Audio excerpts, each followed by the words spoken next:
ఇట్లాగా మెసేజ్ చేసే వాళ్ళని హైడ్ చేసేస్తున్నాను. మీరు ఒకసారి చూసుకొని మెసేజ్ చేయండి. సర్లేండి. మీ లవ్ స్టోరీ చెప్పండి కొంచెం.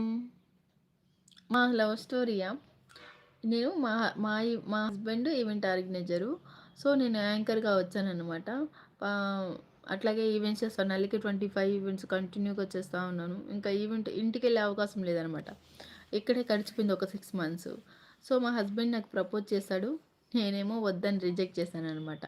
రిజెక్ట్ చేశాను ఎందుకు అనంటే, మా హస్బెండ్‌ది వైశ్యాస్. నేను వేరే క్యాస్ట్.